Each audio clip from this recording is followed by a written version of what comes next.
All right, welcome to another one from the Outdoor Analyst. I've got a fun one for you today. So I've been EDCing around this really cool Northern Knifeworks Dagger for a while, and it is in CPM M4 with an incredibly thin edge on here. I guess this is supposed to be down to like 8 thou on the edge.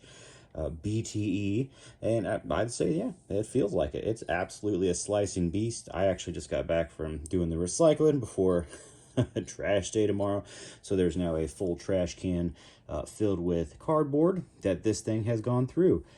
Stropped it up just a little bit. It still has this ridiculous sticky edge on there.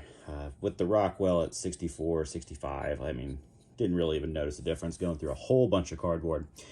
That for an EDC knife is awesome. What wasn't incredibly awesome was that I've had this for about a week, maybe a little less, and EDC'd it almost every day. Pretty much done, I think, like 2 backyard fires, getting started with it, and then bunch of cardboard, just regular EDC stuff. I had quite a few rust spots on it, actually, because it's M4. It's not stainless. I didn't expect that to happen so fast on there. I expected it to patina, and honestly, I just don't want to deal with any rust on there. So what I'm going to do is I'm going to patina this knife, actually. Normally, I would never do that to a custom, but I am just constantly using this thing. I really do like it.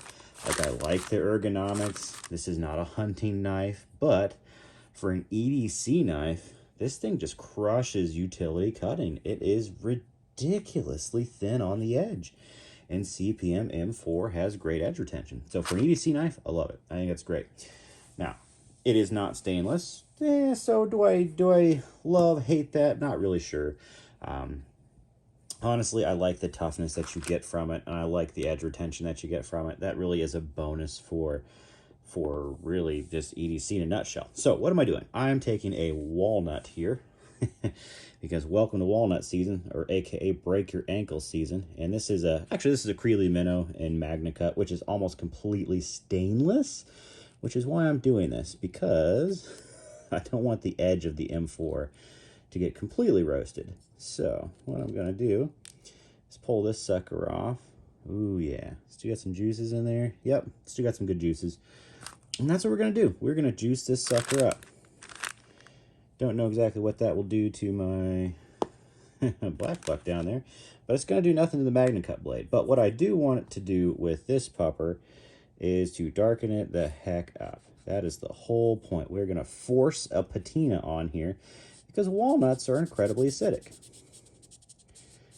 That is what I am doing today. Do I really want this to be super dark? No, not necessarily. I'm not really worried about that too much. I just want to make sure that I'm not going to get any more rust on it, because I carry this thing quite a bit, and I really do enjoy it. I want to keep carrying it. And yeah, I actually ended up wicked waxing it.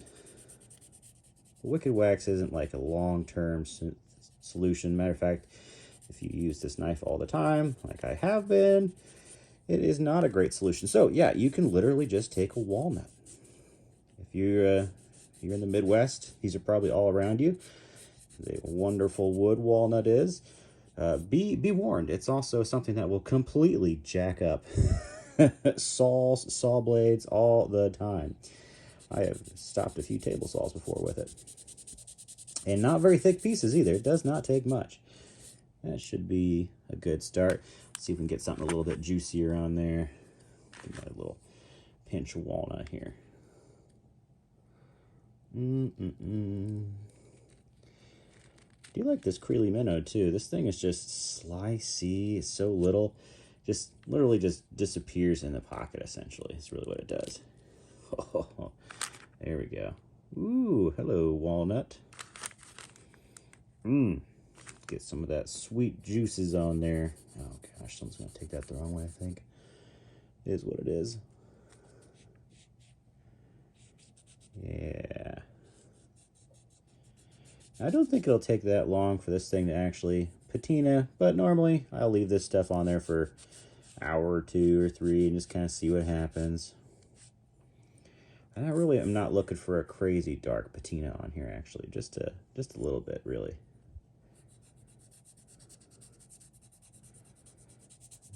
go.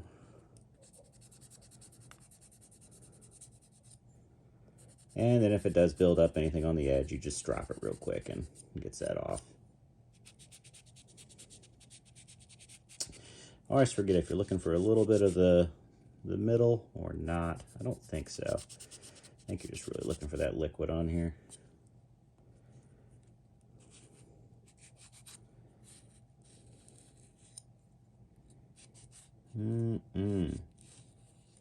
Hope this has been fun just hanging out throughout the day. I've been hunting all morning, which has been lovely, but now my legs are a little tired. It's been a whole lot of miles in we put out there this morning, which is fun. I absolutely love that. Love putting in the miles. And did a lot of trail clearing too, which was fun. Brought out some big choppers just to finish off with. Man, that was a good time. But this thing has just been such a nice slicey blade. I've really been enjoying it. So yeah, that's usually all you need to do. Put a little bit of that on there. And I don't really want this to have like that super incredibly dark color. I'm not necessarily looking for that, honestly. I'm just looking for a little bit of a nice patina to coat it. That way I don't have to deal with rust spots. Because I do rotate through my knives fairly frequently. Because, you know, I review knives. That's what I do. So a lot of times I'll pick out a couple of... I won't get back to some knives for a little while. I don't want to not get back to this M4 and have some big rust spots on it. That's really what I'm getting at.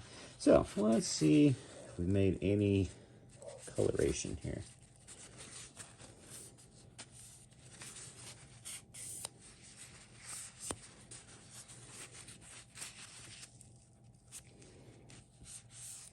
That works fast. This works really, really fast.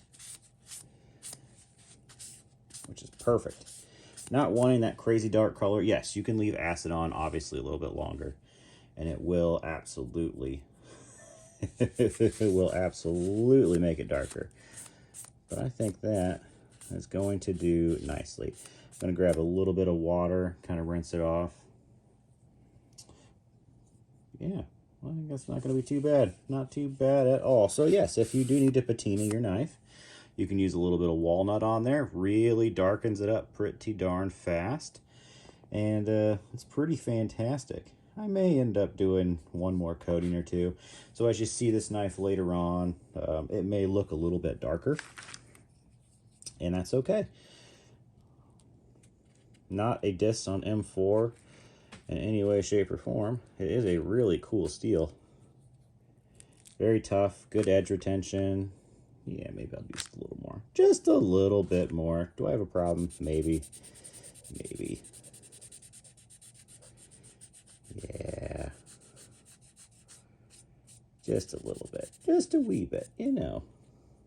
It's amazing how fast this turns. By the way, if you have kids and they bring in a walnut, and they break it open, be warned, it's acidic and it will stain everything. Ask me how I know. Just ask me. But yes, it absolutely will. All right, I think that's enough for the moment. I don't want to bore anybody with me just wiping stuff on a blade. I enjoy this. I like knowing that I'm going to have a good protected blade for the future here. It's going to be sweet. It's going to be very, very sweet. Yeah, now ask me how old I am because I said that a bunch of times in a row. All right. Thanks for hanging out. Man, if you haven't checked out Northern Knifeworks, this is a custom, and it feels incredible in hand. It really does. It's meant to be very kind of, well, I mean, it's a small EDC, no doubt. They make much smaller ones. This is a larger one for him. So it is a really, really cool knife to have. All right. Give him a look-see, and I'll catch you on the next one.